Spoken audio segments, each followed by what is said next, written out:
जय हिंद दोस्तों। मेरा नाम है कैफ और आज हम जानेंगे ज्वालामुखी कैसे पैदा होता है। चलो हम अपनी वीडियो को शुरू करते हैं।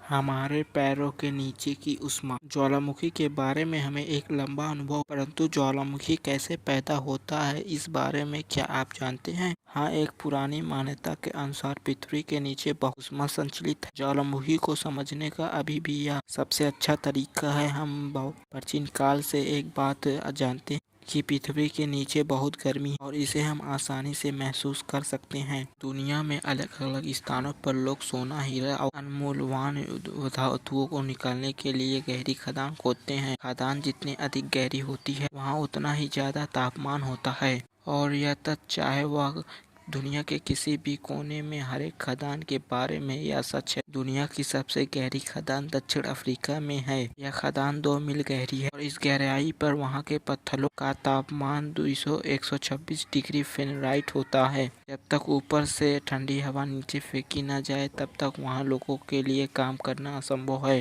वैज्ञानिक यह भी मानते हैं कि गहराई के साथ साथ पृथ्वी की गर्मी बढ़ती जाती है। जमीन की सतह से 100 मील की गहराई पर वहाँ के पत्थर का तापमान 200 डिग्री फ़ारेनहाइट होता है।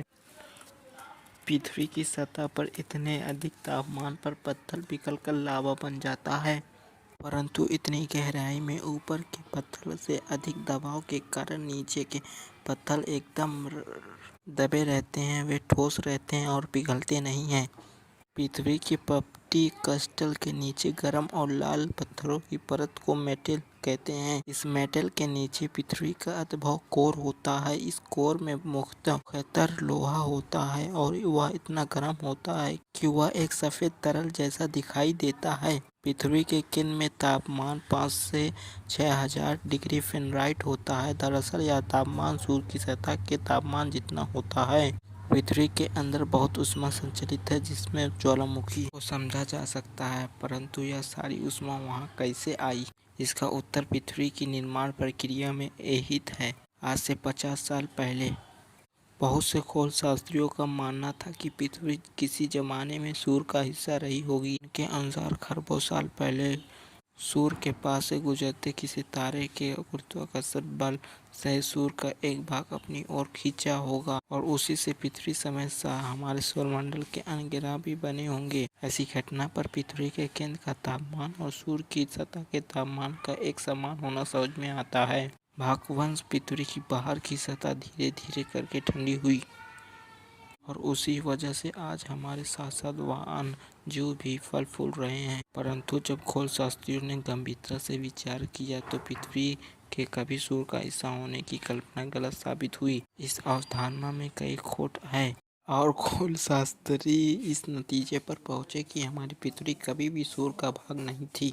1944 में एक जर्मन खगोलशास्त्री कार्ल फ्रेडरिक फन वाइटसेकर 1912 एक पुरानी अवधारणा पे लौटे जिसे लोगों ने गलत समझा था। उन्होंने इस पुरानी अवधारणा को सुधारा और फिर बाकी खगोलशास्त्री उसे सही मानने लगे।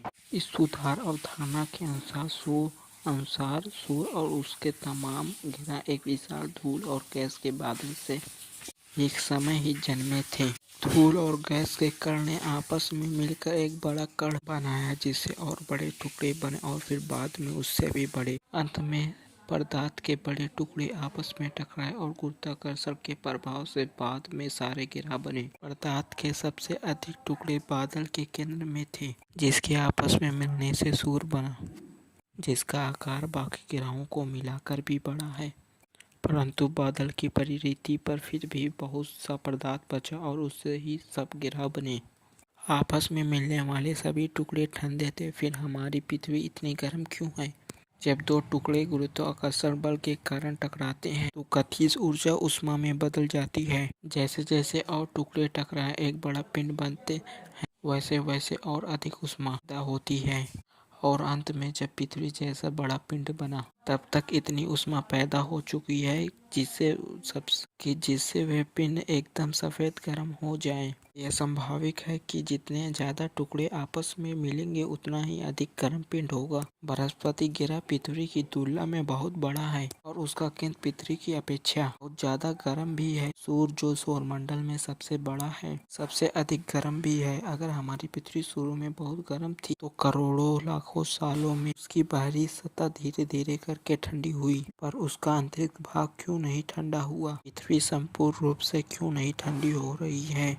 इसका उत्तर है कि पृथ्वी की मोटी तहों से ऊष्मा बहुत धीमी गति से बाहर आती है। पत्थर एक प्रकार का कुचालक है, इंसुलेटर होता है और वह ऊष्मा को निकलने से रोकता है। पृथ्वी की सतह के ठंडे पत्थर एक कंबल जैसी निचली तहों को गर्म रखने का काम करते हैं। पृथ्वी के क्रस्टर के पत्थरों से ऊष्मा निकलती जरूर है, पर उसकी गति बहुत धीमी होती है। भविष्य में लाखों करोड़ों वर्ष बाद एक दिन हमारी पृथ्वी भी पूरी की पूरी ठंडी हो जाएगी। 1900 के आसपास अधिकतर वैज्ञानिकों का मानना था कि हमारी पृथ्वी की आयु 20 करोड़ वर्ष की होगी और इतनी कम अवधि में पृथ्वी का पूरी तरह ठंडा होना संभव नहीं होगा। पर 1905 में एक अमेरिकी वैज्ञानिक बारटेमा बी वुड 1870 से 1927 ने पत्थरों की आयु जानने की एक तकनीक की इजाद की जो यूरेनियम के विघटन पर आधारित थी। यूरेनियम धातु धीरे धीरे विघटन होकर सीसा लेड बनती है। इसी प्रक्रिया को रेडियो एक्टिविटी कहते हैं। अगर पत्थर में कुछ मात्रा में यूरेनियम और कुछ मात्रा में सीसा होता है तो दोनों को मापा जा सकता है। वैज्ञानिक गणना से पता लगा सकते हैं कि यूरेनियम की कितनी मात्रा कितने सालों बाद कितनी सीसा बनेगी। इससे वह पृथ्वी की आयु पता कर सकते हैं। इस तकनीक से पहली बार पृथ्वी की सही आयु का पता चला। वह सैकड़ों करोड़ों वर्ष पुरानी है। बाद में वैज्ञानिकों ने पृथ्वी की सही अनुमान को 400 करोड़ वर्ष आंका, यानी उनके पूर्व अनुमान से पृथ्वी की आयु 20 गुना अधिक निकली। यह एक बहुत लंबा काल है और इस लंबे अंतराल में पृथ्वी काफी कुछ ठंडी हो जानी चाहिए थी। इसका मतलब पृथ्वी का अंतर्भाग इतना ठंडा हो गया होगा कि अब उसमें से ज्वालामुखी बाहर नहीं निकलता है। ऐसा नहीं है, ज्वालामुखी अभी भी नियमित रूप से फटते हैं। इसका उत्तर फिर यूरेनियम में मिला। जब यूरेनियम के अणु सीसे में बदलते हैं तो इस प्रक्रिया में कुछ मात्रा में ऊष्मा भी पैदा होती है, पर यूरेनियम इतना धीरे धीरे सीसे में परिवर्तन होता है कि हम 1 किलो यूरेनियम द्वारा उत्पादक ऊष्मा को महसूस नहीं करते हैं। तो अगर आप पृथ्वी पर सैकड़ों करोड़ों टन यूरेनियम द्वारा उत्पादक ऊष्मा की गणना करें, उसकी मात्रा बहुत अधिक होगी। पृथ्वी की गति में यूरेनियम के अलावा भी अन्य कई रेडियोधर्मिक पदार्थ हैं। अगर रेडियोधर्मिक पदार्थ द्वारा पैदा ऊष्मा की गणना करें तो उसे जोड़े जाए तो इतनी होगी, वह मात्रा लगभग उतनी होगी जितनी ऊष्मा पृथ्वी की सतह बाहर वायुमंडल में फेंकती है। इसका मतलब है कि हमारी पृथ्वी बिल्कुल ठंडी नहीं हो रही है। रेडियोधर्मिक प्रक्रिया पृथ्वी के अंतराल को लगातार गर्म करती है। इतना जरूर है कि धीरे धीरे जैसे जैसे यूरेनियम जैसे पदार्थ सीसे में बदल रहे हैं, वैसे वैसे रेडियोधर्मिक पदार्थ की मात्रा कम हो रही है। पर इन रेडियोधर्मिक पदार्थ की मात्रा कम होने में करोड़ों वर्ष लगेंगे। तब तक उनके द्वारा पैदा ऊष्मा की मात्रा काफी अहम होगी। इसका मतलब है कि हमारी पृथ्वी को अभी ठंडा होने में और सैकड़ों वर्ष लगेंगे। फिर जब पृथ्वी ठंडी होगी तब उसके पेट में से ज्वालामुखी निकलना बंद होंगे। अगर पृथ्वी का अंतराल हर दिशा में गर्म है तो फिर उस विशेष स्थान पर ही ज्वालामुखी क्यों फटते हैं? संभव है कि पृथ्वी के क्रस्टर हर जगह पर एक जैसे मजबूत और ठोस न हो। ऐसा भी स्थान है जहाँ क्रस्टर में कमजोर बिंदु हो या दरारें हो जिनमें से ऊष्मा आसानी से बाहर निकल कर आ सकती हो। उस स्थानों पर यह ऊष्मा पृथ्वी की सतह के करीब आकर वहाँ मिट्टी में मिलने से पानी को गर्म करती है, जिससे गर्म झरने बनते हैं। कभी कभी यह पानी ऊष्मा की अधिक मात्रा से उबलने लगते हैं और उससे जो भाप बनती है वह पानी को जमीन की सतह के ऊपर बाहर हवा में धकेलती है और उससे गीजर बनते हैं। और अगर बहुत अधिक मात्रा में ऊष्मा धरती की सतह तक आती है तो उसमें ज्वालामुखी भी बनते हैं। पृथ्वी की क्रस्टर पर कमजोर स्थान कुछ निश्चित स्थानों पर हैं। पृथ्वी पर आज पाए जाने वाले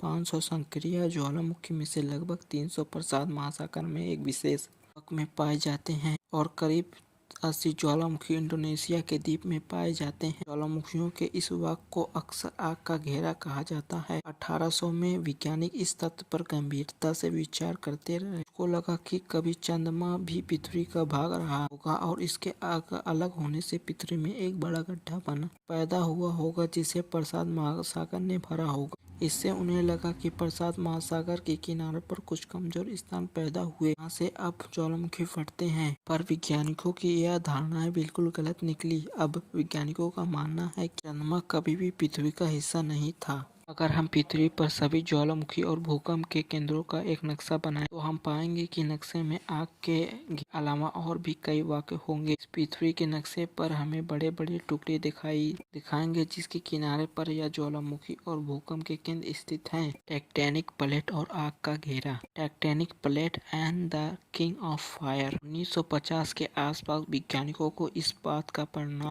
मिला कि पृथ्वी के क्रस्टर में कई बड़े बड़े प्लेट हैं जो आपस में मजबूती से मिल जुड़े हैं। प्लेट धीरे धीरे खिसकते हैं, वैसे वैसे पृथ्वी की मैंटल अंतभाग में पत्थर ठोस हैं और वह इतने अधिक गर्म है कि वहाँ पत्थर हल्के हल्के पिघले मोम जैसे बहते हैं। वैज्ञानिकों का मानना है कि पृथ्वी के अंतर्भाग में पत्थर धीरे धीरे एक गोल धारणा में बहते हैं। के पेदे में बहने वाली धारणा इस प्लेट को इधर उधर खिसकाती है। कुछ प्लेट एक दूसरे से दूर खींचती है जबकि अन्य एक दूसरे के पास आती है। इस गति के कारण प्लेट के जुड़ाव पर कमजोर बिंदु पैदा होते हैं जिनमें से ऊष्मा ऊपर भागकर ज्वालामुखी पैदा कर सकती है।